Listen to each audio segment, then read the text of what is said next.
ये बहुत ही ज़्यादा इम्पोर्टेंट है, ध्यान से देखिए। बायोलॉजी से ऑब्जेक्टिव क्वेश्चन भी यहाँ से संभव है और सब्जेक्टिव भी संभव है। तो देखते हैं।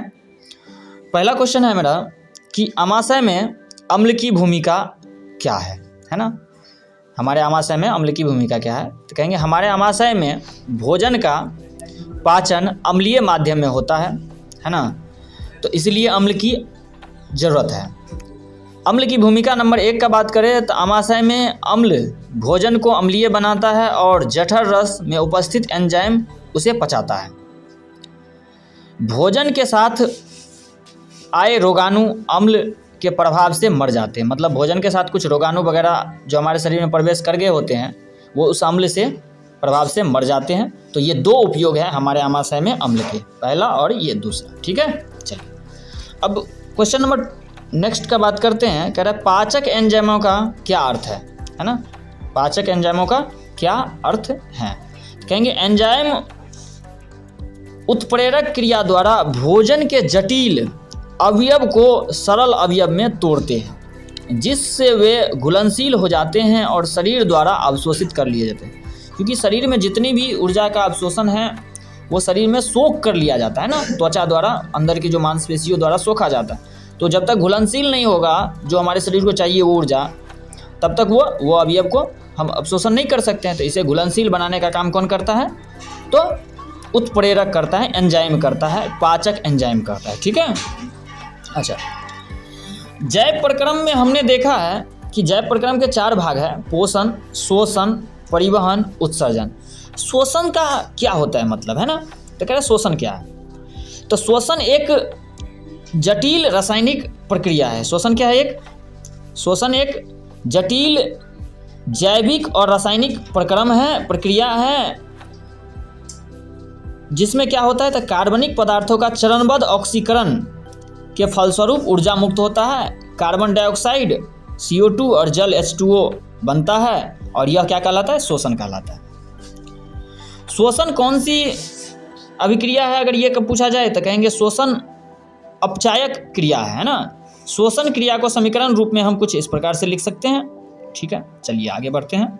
तो शोषण कितने प्रकार के होते हैं, तो कहेंगे शोषण 2 प्रकार के होते हैं। कितने प्रकार के, 2 प्रकार के। पहला अनॉक्सी शोषण या अवायवीय शोषण, दूसरा है ऑक्सी शोषण या वायवीय शोषण। पहला शोषण जो है अनॉक्सी शोषण, ये क्या होता है, तो कहेंगे ऑक्सीजन के अभाव में जो शोषण संपन्न होती है, जब ग्लूकोज का आंशिक निम्नीकरण होता है, ये अवायवीय शोषण कहलाता है। ये कुछ इस प्रकार से होता है। सबसे पहले ये जो ग्लूकोज है ये किस में टूटता है, पायरूवेट में टूटता है, फिर एथेनॉल और कार्बन डाइऑक्साइड और 28 कैलोरी ऊर्जा मुक्त होता है। ठीक है, उसके बाद तो यहाँ पर कहेंगे अनॉक्सी शोषण में ग्लूकोज पायरूवेट में टूटता है, फिर पायरूवेट, अल्कोहल, कार्बन डाइऑक्साइड और ऊर्जा बनता है। अनॉक्सी शोषण में केवल 8 ATP ऊर्जा बनता है, जो मनुष्य के लिए उतना पर्याप्त नहीं है। इसीलिए मनुष्य में अनॉक्सी शोषण नहीं होकर के ऑक्सी शोषण होता है। तो इसीलिए कवक, जीवाणु और गूदेदार फल में अनॉक्सी शोषण होता है। ठीक है, अब बात करते हैं ऑक्सी शोषण की। ऑक्सी शोषण क्या होता है, तो ऑक्सी शोषण की उपस्थिति, ऑक्सी शोषण जो है ऑक्सीजन की उपस्थिति में पूर्ण होता है और इस शोषण में ऑक्सीजन मौजूद होती है। ऑक्सी शोषण कहाँ होती है, तो माइटोकॉन्ड्रिया में होता है। माइटोकॉन्ड्रिया को इसी कारण से ऊर्जा घर, ऊर्जा गृह, पावर हाउस कहते हैं। ऑक्सी शोषण में ग्लूकोज, कार्बन डाइऑक्साइड, जल तथा ऊर्जा में टूटता है। यहाँ ऑक्सी शोषण में एक ग्लूकोज अणु से 38 ATP ऊर्जा बनता है। ठीक है, तो देखिए कितना का अंतर है। तो इसीलिए ऑक्सी को शोषण मानव के लिए महत्वपूर्ण है। मानव शोषण तंत्र का अगर बात करें, हम तंत्र का अगर बात करें तो मानव शोषण क्रिया जिस तंत्र द्वारा होता है उसे मानव श्वसन तंत्र कहते हैं। और श्वसन के दौरान फेफड़ा का फूलता सिकुड़ता है डायफ्राम की सहायता से। किसकी सहायता से फूलता सिकुड़ता है, डायफ्राम की सहायता। डायफ्राम श्वसन तंत्र का एक महत्वपूर्ण अंग है। अब अगर सवाल ये आता है कि भाई श्वसन क्रिया में सहयोग करने वाले मानव शरीर के जितने भी अंग हैं उसको हम क्या कहेंगे? तो कहेंगे उसे श्वसन तंत्र का भाग कहेंगे। क्या कहेंगे उसे? श्वसन तंत्र का भाग कहेंगे। ठीक है, इस श्वसन तंत्र के भाग में कौन कौन सा चीज़ है? तो नसा गुहा है, नसा फेरिक्स है, लैरिक्स है, ट्रैकिया है, ब्रोंक्स है, दोनों फेफड़ा है और डायफ्राम है। इन सभी को श्वसन तंत्र का हम अंग कहते हैं।